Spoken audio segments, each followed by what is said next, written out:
চলুন আরেকটি গল্প শোনাই আজ।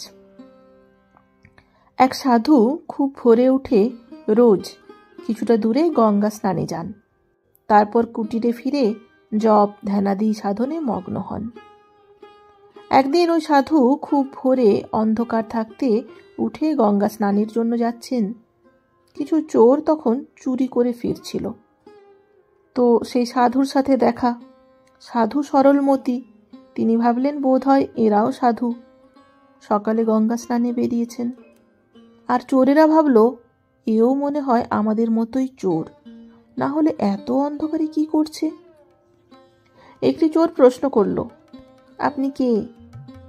সাধু বলল, তোমরাও যা আমিও তাই। চোরগুলি খুশি হয়ে বলল, আমাদের দলে একজন বাড়ল, চলো এখনো রাত্রি কিছু বাকি, কাজে লাগাই। বলে চোরগুলি সাধুকে দলে নিয়ে একটা বড় বাড়ির দিকে গেল। সাধু তখন বুঝতে পারল এরা সাধু নয়, চোর। যাই হোক, তিনি চুপ করে রইলেন। সেই ঘরে সিঁধ কেটে ঢোকার সময় তাঁরা সাধুকে বলল, তোমার অস্ত্র কোথায়? সাধু বলল, নাই। তারা বিরক্ত হলো, বলল, তাহলে এক কাজ করো, তুমি এই বাইরে একটা মাটির ঢেলা ধরে দাঁড়াও, আমরা ভিতরে গিয়ে সিন্ধুক ভাঙছি। বাইরের কোনো লোক আমাদের দেখে ফেললে ঘরের ভিতরে এই মাটির ঢেলা ছুঁড়ে দিয়ে পালাবে। ওরা বাড়ির ভেতরে গেল, সিন্ধুক ভেঙেই ফেলল। এমন সময় সাধু মাটির ঢেলাটি বাড়িতে ফেলল।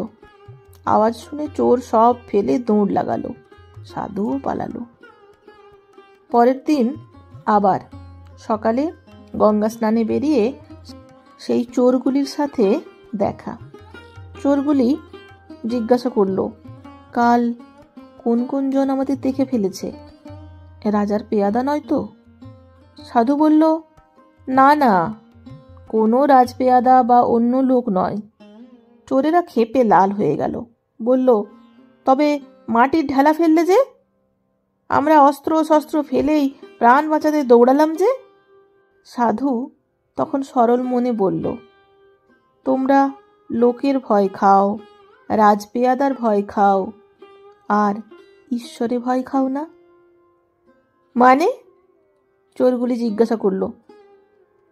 সাধু বলল, দেখো, কোনো লোক দেখেনি ঠিকই, কিন্তু ঈশ্বর আমাদের দেখছেন, সেটা মনে হতেই আমি মাটির ঢেলা ঘরে ফেলেছি। সাধু আরও বলল, আমি চোর নই, সাধু, তাই ভাবলাম তোমাদের অসৎ পাপকর্ম থেকে বাঁচাই। চোরেরা হতভম্ব হয়ে গেল, ক্রুদ্ধ হয়ে গেল, কি বলবে ভেবে পেল না। তবে একজন সত্যিকারের সাধুর সরলতার কাছে দাঁড়িয়ে নিজেদের খুবই নিকৃষ্ট মনে হচ্ছিল। অগত্যা চোরেরা চলে গেল সেখান থেকে। গল্পটির মূল কথা হলো, এটাই সাধুর প্রকৃতি, তার সর্বত্র ঈশ্বরের বোধ হয়, এটাই সাধকের পরিচয়। আমাদের এই বোধ নেই বলেই আজ সারা জগৎ মিথ্যাচার, দুষ্কর্ম, ছল, প্রবঞ্চনায় ভরে গেছে। একটুখানি লাভের আশায় মানুষ ছিনতাই, খুন, জালিয়াতি, কত বড় বড় পাপ করছে, কিন্তু একবারও ভাবছে না যে ঈশ্বর পরমাত্মা রূপে আমাদের হৃদয়ে আত্মার সাথে বসে সবই দেখছেন আর হিসাবও রাখছেন।